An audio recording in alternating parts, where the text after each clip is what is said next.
तर मोनो जी आहे ती रखडलेली आहे। त्याच्यानंतर रेल्वे वाहतुकीवर परिणाम झालेला आहे। तर दुसरीकडे मुलुंड टोल नाका परिसरामध्ये वाहतूक सुद्धा मंदावलेली आहे। रस्ते वाहतुकीवर सुद्धा या पावसाचा परिणाम झाल्याचं पाहायला मिळतंय।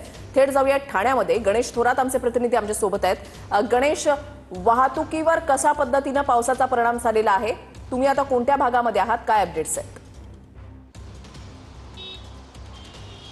नक्कीच ऋषाली, पाहिलं तर काल मध्यरात्रीपासून मोठ्या प्रमाणात पाऊस पडत आहे आणि त्याचा फटका जो तो वाहतुकीवर बसलेला। आपण सध्या आनंदनगर, जकात नाका आणि मुलुंड टोल नाक्याच्या मधोमध आहोत आणि याच ठिकाणी वेशीवरती, मुंबईच्या वेशीवरती पाहिलं सकाळची वेळ आहे आणि आठवड्याचा पहिला दिवस आहे आणि जे नोकरदार वर्ग आहेत ते आपल्या कामावरती जायला निघालेत। मात्र या ठिकाणी पाहायला गेलं तर खड्डे असतील, रस्ते असतील, रस्त्याची कामं देखील अर्धवट आहेत। त्यामुळे कुठेतरी त्याचा फटका जो आहे तो पावसाच्या नंतर आता वाहनधारकांना देखील पाहायला मिळत आहे। मात्र या ठिकाणी वाहतूक कोंडी दूर करण्यासाठी मुंबई असेल, ठाणे पोलीस असेल, हे पूर्णतः या ठिकाणी उभे आहेत। मात्र पाहायला गेलं तर गेल्या अर्धा ते पाऊण तासापासून संत गतीने ही वाहतूक जे ते मुंबईच्या दिशेने वळत आहे। मात्र दुसरीकडे जी लेन करण्यात आली, दुसरी देखील लेन हे ते मुंबई ते ठाण्याच्या दिशेची लेन आहे ती वाढवण्यात आलेली आहे। त्या लेनमधून देखील अनेक गाड्या जे ते पास करून मुंबईच्या दिशेने सोडल्या जातात। पाहायला गेलं तर मुलुंड टोल नाक्यावर देखील मोठ्या प्रमाणात प्रचंड वाहतूक कोंडी झालेली आहे आणि मुलुंड टोल नाक्याचा फटका जो आहे तो मागे जो तो ठाण्याच्या दिशेने देखील येतो आणि त्या ठाण्याच्या दिशेने अनेक गाड्या जे ते अडकून पडलेल्या आहेत। संत गतीने या ठिकाणी वाहनं तिथे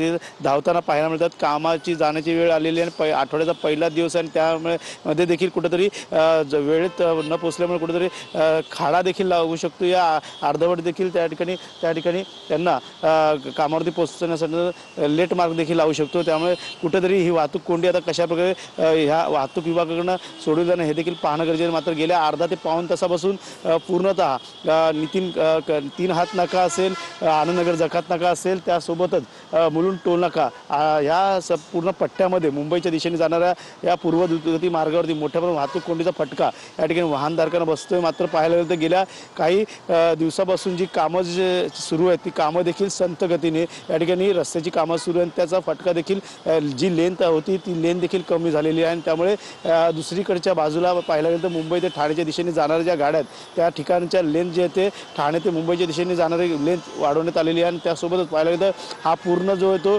मुंबईकडे जाणारा ह्या सर्व गाड्या त्या एका पाठोपाठ एक लागलेल्या आहेत आणि पाहायला गेलं तर मोठा पावसाचा फटका म्हणावा या रस्त्यावरती। सार्वजनिक वाहतूक व्यवस्थेवर या पावसाचा परिणाम झाल्याचं पाहायला मिळतंय। धन्यवाद गणेश, तुम्ही दिलेल्या सविस्तर माहितीसाठी।